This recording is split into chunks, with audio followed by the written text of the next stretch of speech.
you do 150 cases to start of the big bags and 100 cases of the small bags. How many bags per started- case? Pardon me? How many bags per case? 200. Okay. 200 bags per case. I started looking at some of the financials. Should we go to the bag system? We can go through this at probably a later meeting. It gets a little bit more in depth, and I know there was a like a fact sheet that was sent to you. It's still under revision. There's still a few things I want to change with it, but I just kind of want to throw it out there. And if you get an opportunity to look at it at your leisure, get you start thinking of the potential cost ramifications of the bags, and also with the increase in the cost of disposal. I think it may be an opportune time to potentially adjust the rate as well.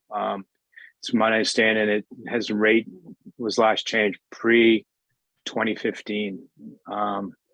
That's strictly up to you. I just wanted to put that out there. No, you're absolutely right. It's been for a very long time, $2.50 for a orange sticker, which is the large 33 gallon, and $1.25 for the green sticker, which is the 13 gallon. And we haven't changed that in ages and ages. And looking at some of the waste disposal companies in terms of the containers that they provide and how many 13 gallon bags they can put in, I still think even increasing the price a little bit, we're still very cost competitive. And I was doing a little bit of calculating in the back of the envelope after we got your document. The one thing that probably we would need to add into what you've provided in terms of cost would be the actual cost of the bags, which you didn't include in your $105,000 figure. So I would say, let's plug that in, but it's still, I think, to your point, we're not going to settle on a number tonight, but $3.50 for the large and maybe $2.50 for the small, and look at slight increases over the next couple of years. I still think it's a pretty good deal relative to what people are paying for curb service. And what I'm seeing on Facebook is the curb service isn't that good.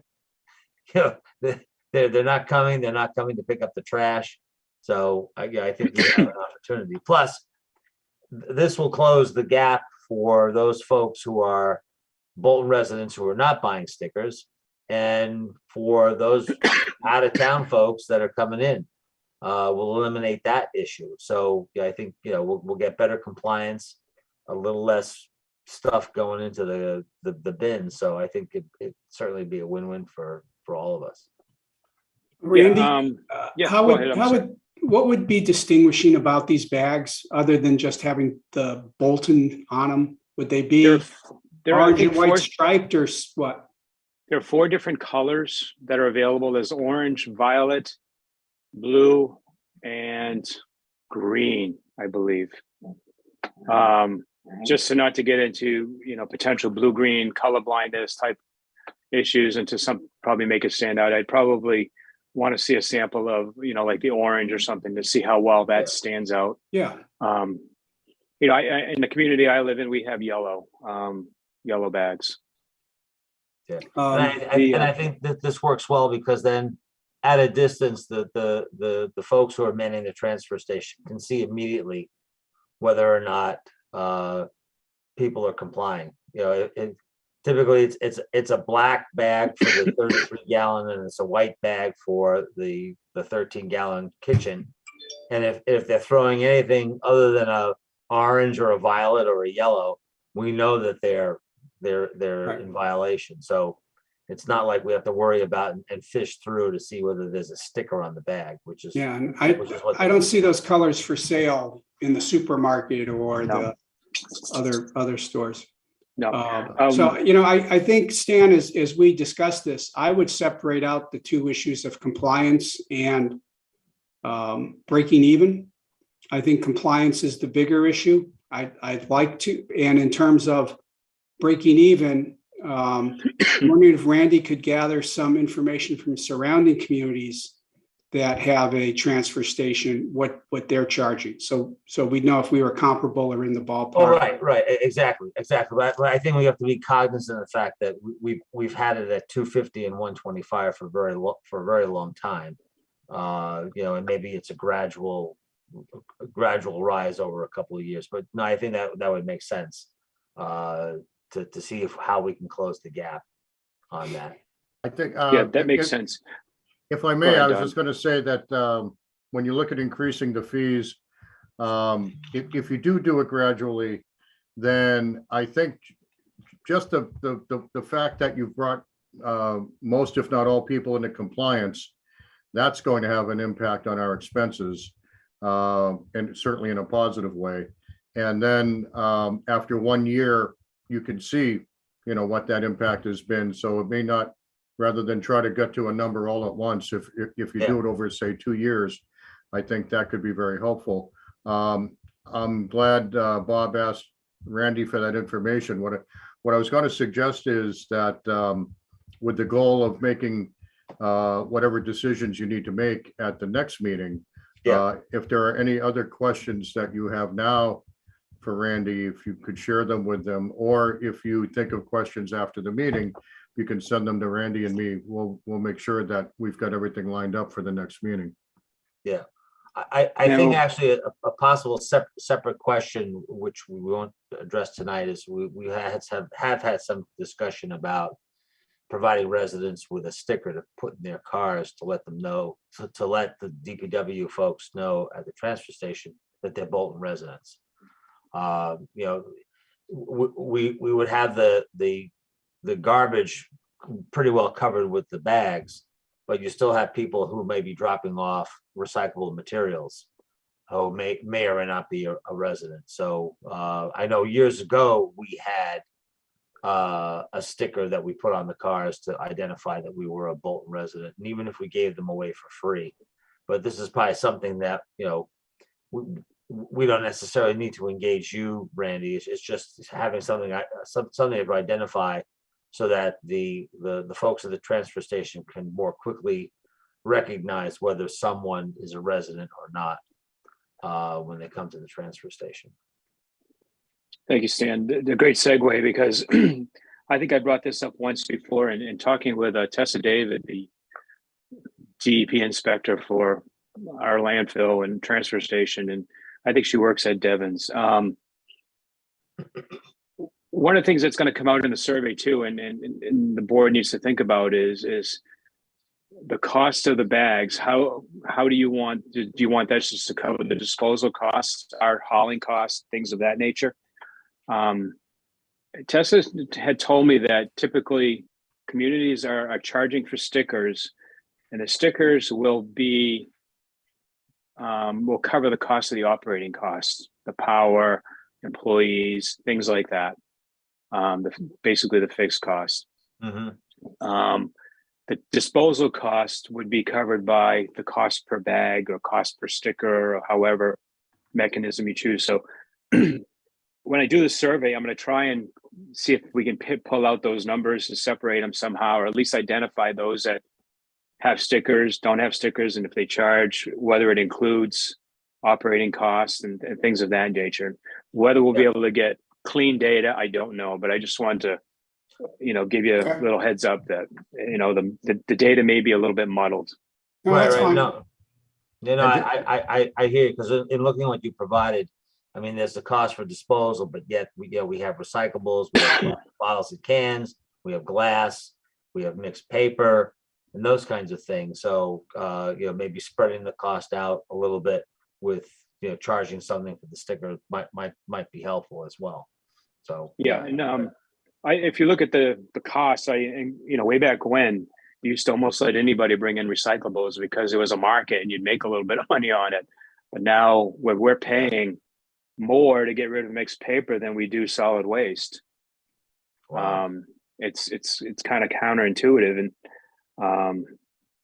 the only thing that we're not making any money is the commingled, just a straight per tonnage. We're at $65 a ton, and it's costing us $99 a ton for municipal solid waste. So Right. nothing is free, and anything you receive for recycling revenue just does not offset any kind of real cost in today's Right. market. Right. And No, ju- yeah, we look just for forward the to board, the just for the board's information, Tessa David, among her other responsibilities, runs the hazardous recycling program at Devon's that Hmm. now what 14, 15 communities are in. It's run extremely efficiently. We've got it running. We've adjusted our costs a couple of times based on Tessa's input, sometimes downward even. And we pretty much break even every year. That's the goal. So she can Right. be very helpful in helping to understand how to capture costs and the best way to allocate them. Right. Yeah, when I've spoken to her, when I have spoken to her, she's been extremely helpful. That's great. Okay, well, Okay. it sounds like making good progress here, so I'm obviously, we're not gonna make any decisions tonight, so. Randy, could I ask you Yes. a related question? The amount of, let's see, for those people who pay for curbside pickup, has that put an added burden on the DPW? Not that I can think, nothing that jumps out at me. No, Okay, no. And we field maybe, 2-3 calls a week. Some weeks it's more, some weeks it's less of residents seeking information on what we accept at the transfer station for both recyclables and municipal solid waste, and also, bulky items, the couches and things of that nature. So I think that, even the residents are starting to look around once they see the performance issues and the costs of the curbside. They're starting to explore their options, and some of the residents don't even know where the transfer station is located. We have to give them directions. But I think it may be something the residents are starting to really open their eyes to, and I think maybe some of them realize too, where we're not covering our costs for disposal. There's a certain amount that's being covered by, the tax levy. So they're paying a portion of their taxes to operate the facility, that they're not receiving a benefit, a regular benefit. okay. Okay. Anything else on the bag issue? No, I'm good for the moment. Okay. We'll I had follow. Jenny add to the agenda textile recycling, and I want to talk very briefly about mattresses. Effective November 1st, the DEP has going to prohibit the disposal of textiles in the trash stream, in the municipal solid waste. They all have to go to recycled materials. So we're working with one vendor. We've got actually a couple of vendors we're looking at who will set up additional bins at the transfer station and also offer curbside pickup for residents of textiles and small household items. One of the organizations will actually give us some revenue back for that material, because it's a business for them, and they sell it or whatever to various organizations, and there's a revenue stream. I'm not sure I totally understand the financial economics behind it, but it must work because they've been doing it for a number of years. And so it's another thing I just wanted to bring up, that textile disposal is going to become an issue at the transfer station come November 1st. So we're working on some PSA announcements that we'll put out through the website, through the news. Right now, there is 2 Planet Aid boxes, I think a Red Cross and a Big Brother maybe box at the station. Salvation Army, excuse me, Red Cross, Salvation Army, and Planet Aid that currently accept the textiles. One of the organizations wants to be the exclusive collector. So whether or not those boxes can still remain there, I don't know. We're still negotiating. I am one to try and give people options, if at all possible. I can remember one town I worked in, we had Planet Aid, and we received complaints from people because Planet Aid was a for-profit business. So I said, fine, we'll bring Salvation Army in. Well, I brought in Salvation Army, and then I got the complaints. Well, they're a religious organization, so it just kind of, Yep. where does it end? So it's one of the things I'm trying in my own mind trying to reconcile whether it's a good idea to be an exclusive or to just say, you know, you can put up your boxes and offer the curbside and that's we'll go from there. So that'll be a change coming November 1st. Okay, The last change at the transfer station November 1st is mattresses can no longer go in bulky waste. They have to be recycled. It doesn't change necessarily the effect to the resident because they're still bringing their mattress or box spring to the transfer station and paying the appropriate fee. The only difference is instead of it going into the bulky waste container, it would go into a storage container on site where we would collect a number of them and a company would come and collect them and take them away for recycling. I'm finding the cost to do that is higher than what we are currently charging to dispose of a mattress or a box spring. One company that we were talking to, that cost is around $33. It may be a little bit higher than that because it's still trying to get through the prevailing wage language with the state. But right now it looks to be about $33, $35. We charge $25 for a mattress. So perhaps at the next meeting or a future meeting in November or something, we'll look at take a closer dive at mattress costs and adjust, see if we can adjust that recycling fee accordingly to at least cover our costs. right. This one company that we're also talking to will offer a curbside pickup for people where a resident could go on their website or go through their app and schedule a mattress pickup, and they would pay the fee and everything directly to the company. So we're out of it. We're the middleman's gone. So that may be an advantage or maybe attractive to some of the residents who don't have the means to get mattresses down to the transfer station. They don't have a truck or a van or SUV or whatever that it'll fit into. So those are the big changes that are coming down the pike come basically November 1st. And again, they're mandated by the state. It's another kind of like an unfunded mandate from the state, but we're moving forward, trying to deal with it. Okay. No, thanks, Randy. I appreciate it. Yep. All right, Thank so you. we'll follow up and have an agenda item on the next meeting to continue the conversation and whatnot. So don't want to make any decisions tonight since Emily was not able to attend the meeting tonight. So thank you very much, Randy. Thank you, Randy. Okay, have a Thank good you, night. everybody. Have a nice evening. Thank you. Thank you. You Good too. night. All right, next up is an update from the Public Way Safety Committee.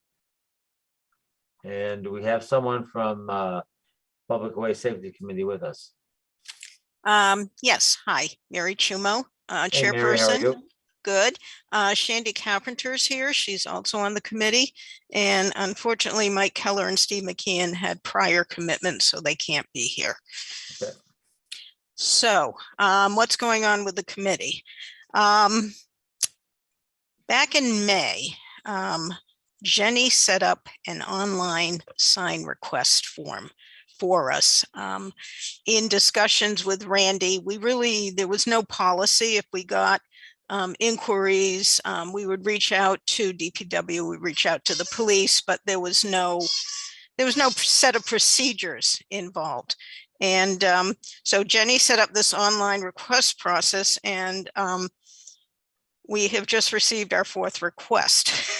So we've worked out the kinks. It seems to be working fine. It's one of the things that sometimes we get frustrated with is that, Bolton's country roads really weren't designed for 21st century traffic. And, sometimes we're able to find solutions to these requests, and other times, there's really not a lot that can be done, but we do the best we can. So other than that, we have in the past year, we've inventoried all the stop signs for DPW, noting replacement and their placement and condition status so that the ones that need to be replaced can be replaced. The former town planner, Valerie Orthus, also requested, and we updated our inventory of sidewalks, listing the conditions of the sidewalks. She also approached us not that long ago to review the Complete Streets prioritization projects. And she wanted us to list which projects should go first in order to apply for the Complete Streets grant funding. And unfortunately, she left before any of that could happen. But that's something, that we have really been pushing for, considering the fact that we're on, we joined the state's Complete Street funding program. What else? Traffic rules and regs are now updated, which is a good thing. We are trying to stay apprised of developments that are happening in town and also in the surrounding towns. We did submit a letter to the zoning board with our comments on the application of 580 Main Street. And we're pleased to see that actually the first project on the prioritization list, which was adding a sidewalk between the Clinton Savings Bank and 580 Main, they said they would do that.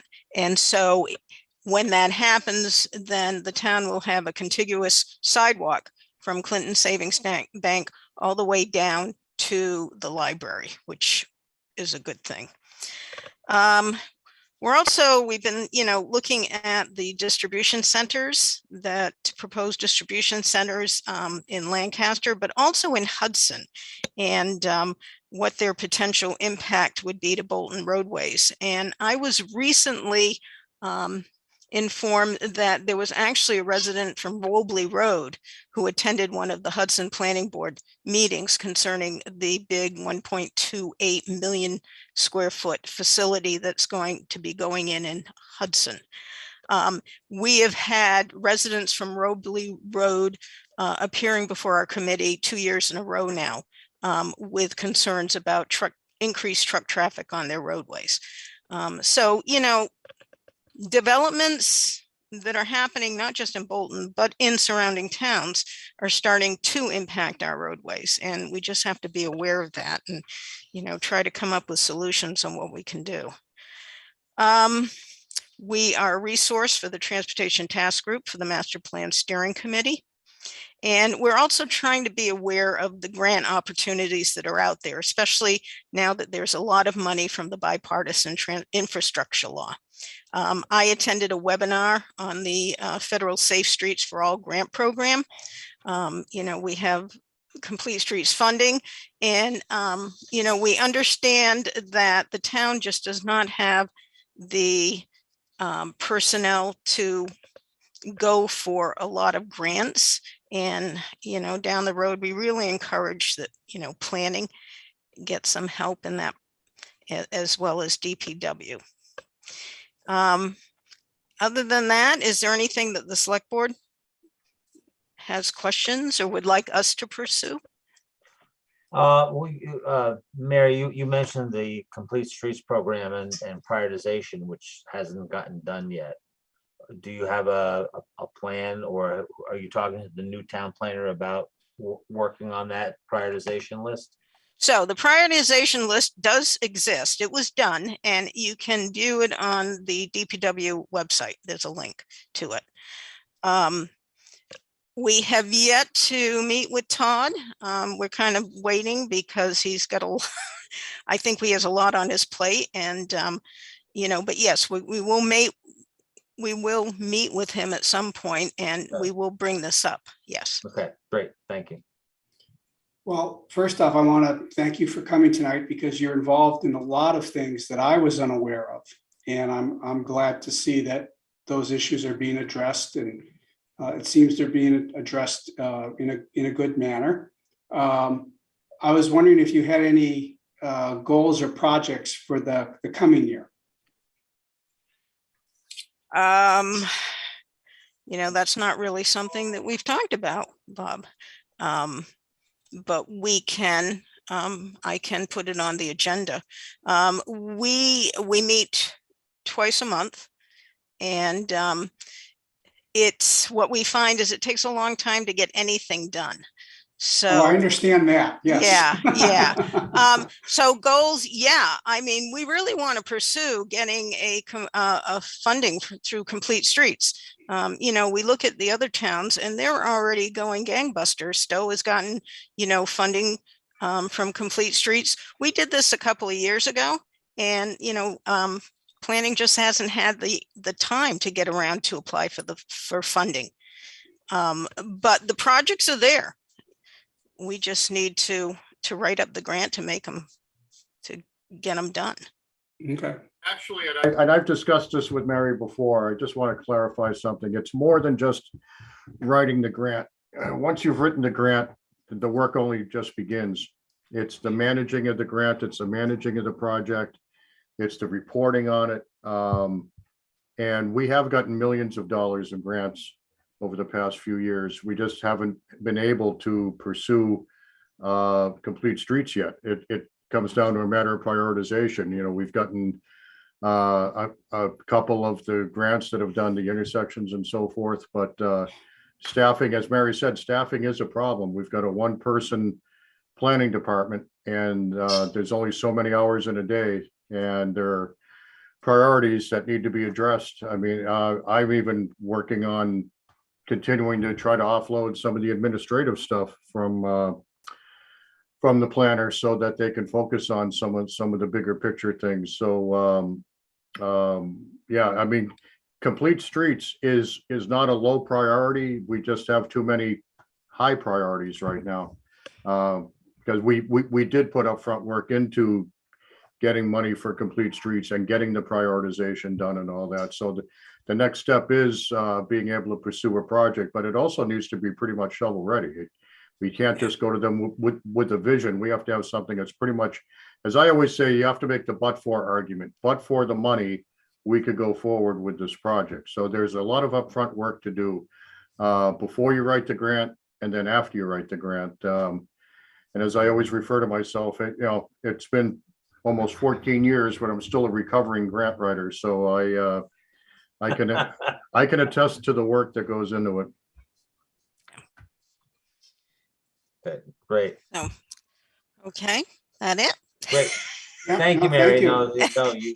To Bob's All right. point, you guys are involved quite a bit, and thank you for staying on top of all that stuff. We're greatly Thank you. appreciate That's it. good to hear. And by the way, Thank I you. want to bring up is that we have one position that needs to be filled. So if anybody's watching this tonight or views it, that please join Public Ways, because we're a good group. Great. Thank you very much, Mary. Thank Thanks, you. Mary. Have a good Appreciate it. night. All right, good night now. All right, next up is the town administrator report. Don, you're on. Thank you. Just a couple of brief updates tonight. The Derby Field update, we're continuing to finalize things. We have actually, in the sense of Rebecca doing all of this particular work, she's pursuing a couple of grants I've told you before, but she's refining the scope and clarifying with some grant monitoring authorities, or grant awarding authorities, what I was trying to think of, whether or not they would see the project that we'd be coming up with as attractive, or whether it would fit their grants, and all the feedback we're getting is positive. So that's very exciting, because the goal is still to have no or minimal impact on the tax base to get this work done, between the money we'll get from Wood Partners and grants that we can pursue. So we would like to have this no impact as if we can. I was going to be coming forward with the presentation probably in November, but due to some logistical issues on my end, I think we're going to look at December 1st. We're not going to lose any time on the project timeline, but we'll be ready to go no later than December 1st with a detailed presentation for the board to consider. Okay. cybersecurity training, I mentioned to the board back in probably January or February that I came off the bench and wrote a grant myself for cybersecurity training for town employees. We got the grant. It's been a year-long exercise. The training ends next month. We've been on a kind of a self-paced type thing, stretching it out over the year. The vast majority of employees have completed the training successfully, which is wonderful. And the remainder are on track to get it done. And the state sends stats on a monthly basis on how the town is proceeding, so I can see exactly where everything is. Now they've started sending stats out as well as to statewide how the training is going. And I have to say that the Bolton town employees are way beyond the state averages to getting things completed. So good for them. I discuss it at most staff meetings, and all I ever have to say is, I know where each of you are. So you know whether or not you need to catch up, and very, very good performance by the employees on that. And lastly, just wanted to do a very brief FY24 budget planning update. I can't believe it, but it's that time of year. It's that time of year. I started working on the latest and greatest budget message, which I always do a first draft, and then I send it to the advisory chair, who for the past several years has been Brian Boyle. So as I've said before, and I'm really not kidding when I say it, there's only so many ways you could say we have no money.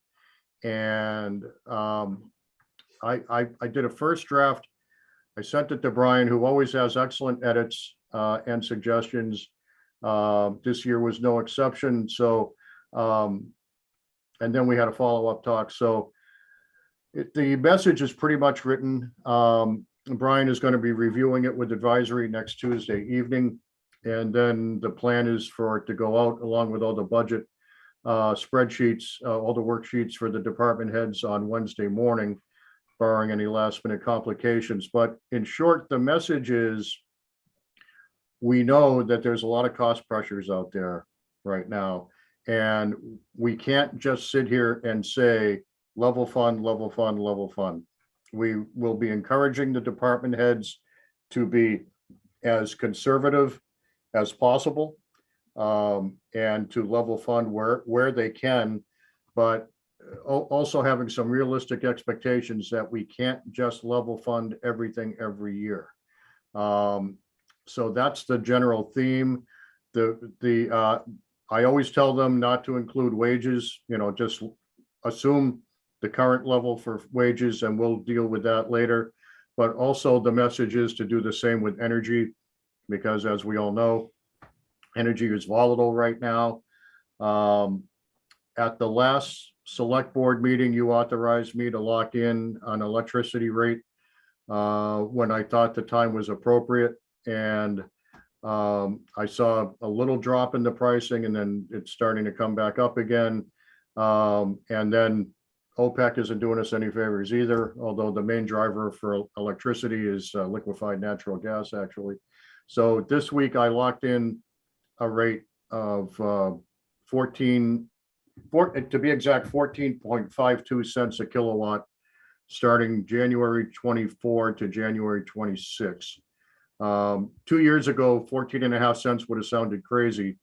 Now it's not looking so bad. There are some pretty high rates out there right now. And I looked at it as, could we catch lightning in a bottle and maybe catch a bit lower rate? It's possible, but the downside opportunity was more than offset by the, significant upside risk if we wait too long. So we have price certainty for the first half of FY24. We'll continue at our 10 cents a kilowatt. For the second half of FY24, we'll be at 14.5. So we do have price certainty. We can do some projections on that. So overall, going to be a very, very more difficult budget year than I had anticipated this time a year ago, and even in February. But that's we have to manage as best we can. Thanks, Don. Appreciate it. Yeah, there are a number of things that are being pushed out, which is causing us a bit of angst. So to Don's point, I participated in the finance committee meeting this week, this past Tuesday, and it is going to be a difficult year. So stay tuned for more details, folks.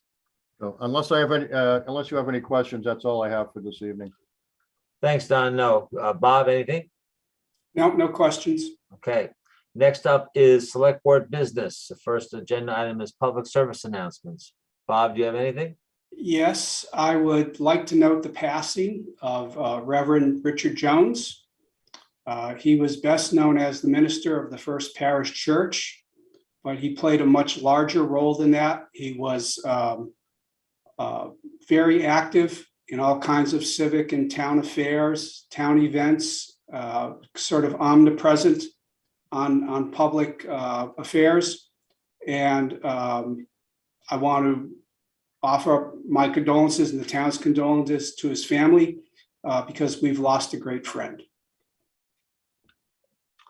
Thank you, Bob. Yes, Reverend Jones was part of the community for quite a bit of time. I have a couple. One, obviously, bottles and cans for the Boy Scouts. We talk about that on a frequent basis. Please separate out your deposit bottles and cans and bring them up to the Red Barn at the crest of the hill at the transfer station. It's greatly appreciated. One other PSA. It's raining tonight in Bolton, and we've had some rain the last couple of weeks and whatnot. And I think people might be getting comfortable that the drought is over. That is far from the case. I've asked Jenny to put up a map of the most current drought status at the state level. As you can see, a good portion of the state is in drought. Yellow is mild drought. Level 2 is significant drought, and Bolton is included in that piece. So the northeast portion of the state is still in a significant drought event, despite the rain we have had. So I ask you to, be as conservative as possible with your water use, especially sprinkler systems and watering of your lawn, although we're getting close to the end of that. But just be mindful of your water use. We're still in a drought, and we have a ways to go before things get better. So just to wanted to bring that back to everybody's attention, considering the rain, despite the rain we've had, it's still not enough. Thanks, Jenny. Appreciate it. Next up is an update on the school building project. Bob, as a member of the building committee, can you give us an update?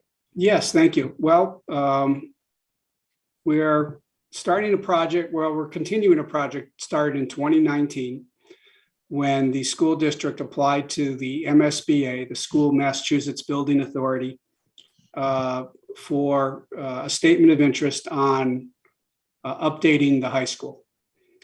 Since that time, we've also approved what's called a feasibility study. The 3 towns approved it in early 2021. And we have gone on to spend, after that, we spent several months looking for an owner's project manager, which is Skanska. Following that, we spent several months looking for a design firm, which is Castle Booz. And earlier this year, with Castle Booz on board, we started a 3-day, I guess you would call it a visioning project about what should the education process in the Neshoba district be in the future. It doesn't take into it, there's nothing in part of that visioning that says we need a building that does this, or we need a building that does that. It's strictly about what's the best way for teaching independent of the physical resources. The results of that are available on the school district website. That was used for the basis of some design work. The design work follows a very thorough investigation of the current school building, interior resources, exterior resources, roofing, water, mechanical systems, HVAC, the cafeteria, amount of space, the auditoriums, the wood shop, metal shop, all those places were exhaustively examined and summarized. And where we are now is, excuse me, in September, the building committee was presented with some preliminary designs to choose from of possible renovations and or new construction. That preliminary designs was followed up with on a public presentation this past Tuesday night at the high school, where the design people, Castle Booz and Skanska, the owner's project manager, made their presentation about the kinds of alternatives that would be available to the school. Now, this is high level stuff. This is basically where are we going to locate the high school? First off, it's going to be the same site. So it's not going to be in a different part of town or in a different town. It's going to be on the same 47 acres that you have now. One of the limiting conditions is the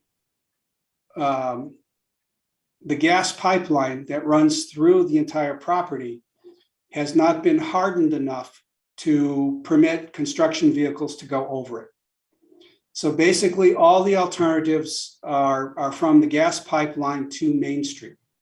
And there's different ways of configuring that. Some of them involve using the space of the current football field. Others maintain the current football field and put the building to the west of the current building. There are alternatives to just renovate and make an addition to the current building also. So those different alternatives are going to be examined by the school building committee at a meeting next Tuesday night on the 18th. We will choose, again, this is going to be not a detailed list of which classrooms go where, but basically what's the location, what's the preferred location and the preferred outline of the building. That will then go to the school committee on Wednesday night next week.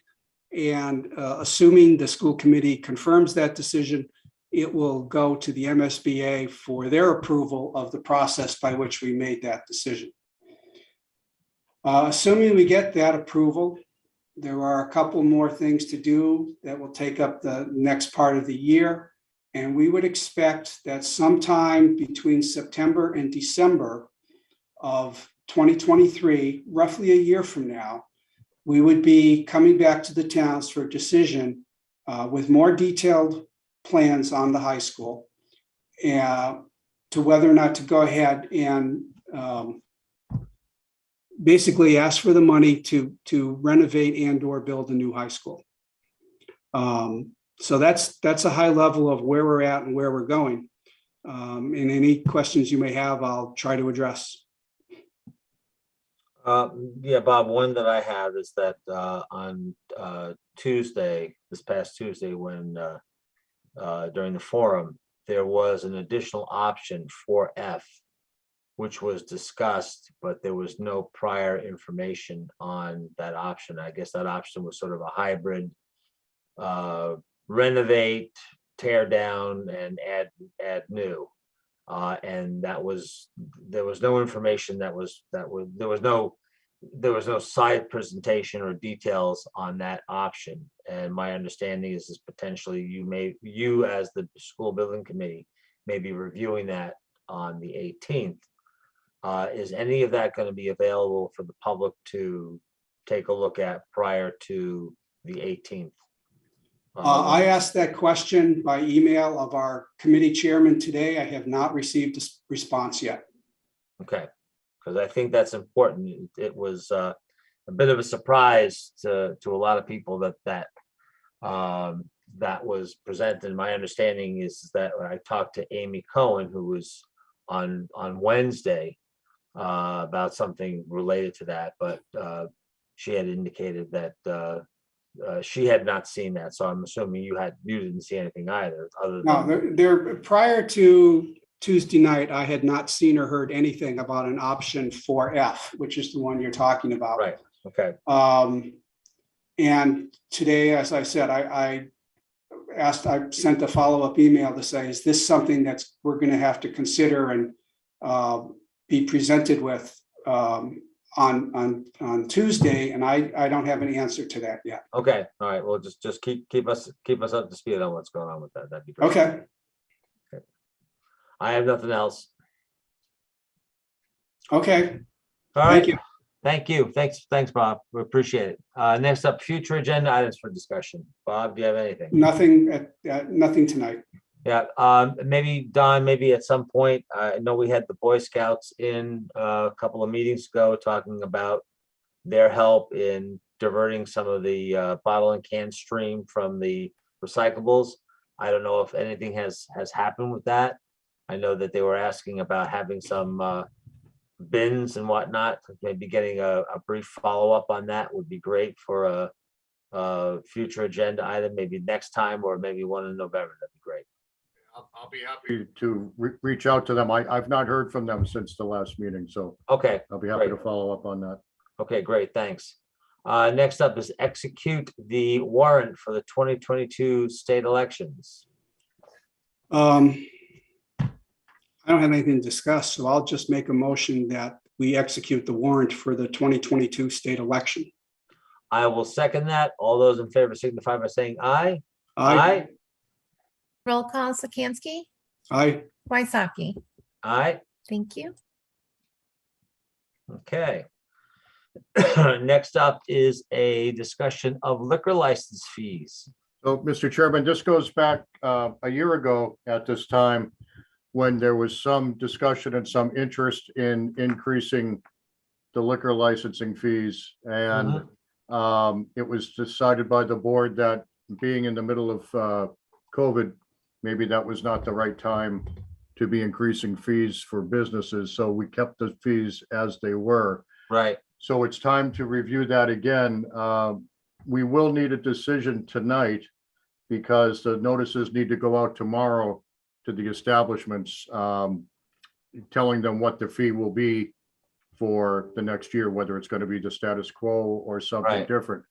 So Jenny and I did, well, Jenny pulled together the comps and then Jenny and I reviewed them. And what you see for recommendations is what basically the two of us thought would be a fair way to approach things. There wasn't, we tried to balance off, the various other communities focusing on certain things, differentiating between beer and wine and all alcohol, for instance. But what we've got there for recommendations is what appeared to be fair, and to give you something to work from in case you had other thoughts. right. No, I've taken a look at it. I'm fine with everything with the exception of beer and wine on premise. I think we're a little low with that one compared to some of the other towns. Mhm. I would opt to do it more like 1,500. Okay. You're muted, Bob. Yeah, I'm fine with that. But the other ones look fine and in line. That obviously with the change I'm asking for, we're not the highest, and we're certainly comparison at the low end with at least two other towns. So I think that's the only change I would make to this list. Stan, do you want me to share the recommendations for the record? Sure, that'd be great. And I did make the change that you suggested. Okay. That's the only change that the board would like to make. You could vote to adjust the fees as amended, also as presented on the screen there. And then you'd be good to go, and Jenny can get the notices out tomorrow. Can I ask a related question before we move to the motion here? Is it possible to have a liquor license that's based on the amount of people being served? No, It is not. it's the product that's being served, not the volume. The license is the same whether you have seating capacity for 10 or 500.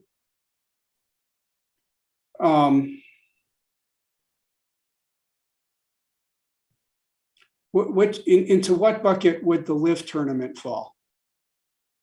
Those were a series of 1-day liquor licenses, so that would have been 1 day beer and wine or 1 day all alcohol, depending on what it was. I think it was 1 day all alcohol for several days.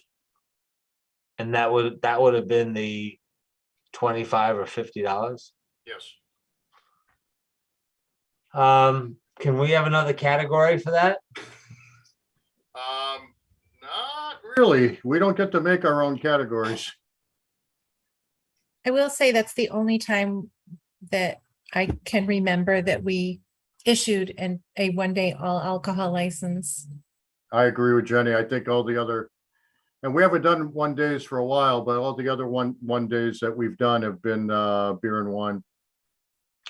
Well, I would assume that the international would fall under the row number 5, right? All alcohol club. Yes. Okay, so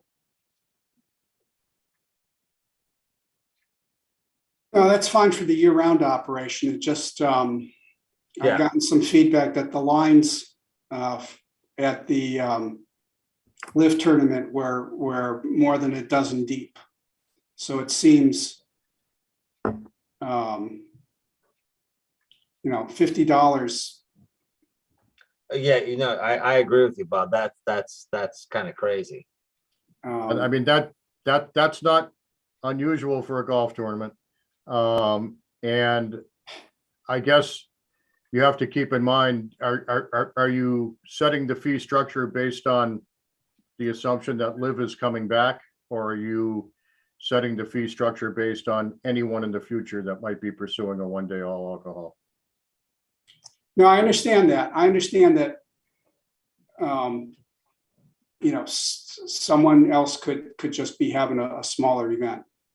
I guess what distinguishes the live event is that it's associated with a special permit that they're going to have they're expecting more than 500 people. No,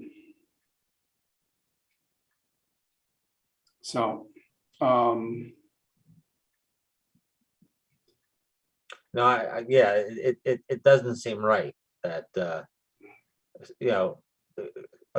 golf tournament at the international, let's say, any other golf tournament at the international, most likely the international would be doing the pouring. This was a sort of a different beast, live. Yeah. Much different beast. Yeah, it's hard for me to believe that when the US Open was held during the summer, that was all being satisfied under an alcohol license that was, $50 or $100. It seems to me there must be some kind of other category or structure. But first off, I'm not contesting any of the recommendations that you're making. I'm just saying I would like to go back and also see if we could carve out something else here. Yeah, or something like that. As we discussed this, I'm reminded that 1-day all alcohol is currently, the way it's always been structured, is for nonprofit only. We never had a for-profit category. So I think if we carved out a new category, specifically 1-day all alcohol for profit, we might be good to be able to do that. Yeah, I would agree. Yeah, I think so. I mean, so can we stipulate the 1-day beer and wine and 1-day all alcohol for nonprofit, and then to be determined for-profit, as Jenny is adding as we speak? I think, yes, we can, because we adjusted those one-day licenses on the fly earlier this year. Because I'm not sure that we differentiated between beer and wine and all alcohol as I think about it. So I think for something like that, I think, yes, you could. I think you could go with what you've got tonight. And move forward with everything and then revisit the one-day all alcohol for profit Okay, in the future, and I think we would be fine. okay, Yeah, so I will make a motion that we stipulate that the one-day all alcohol license is for nonprofit organizations only. And that we accept the changes to the other categories of alcohol and beer and wine permits per the recommendations presented tonight. okay, I'll second that. All those in favor signify by saying aye. Aye. Roll call, Sikansky, Aye. Waisaki. Aye, Thank you. thank you. Next up is to approve the bills and the payroll warrants, which are W 23-7 and W 23-7A. Do I have a motion to approve? So moved. Second, all those in favor signify by saying aye. Aye. Aye, Roll call, Sikansky, Aye. Waisaki. aye. Thank you. Next up is minutes. I don't believe we have any minutes tonight. Is that correct, Jenny?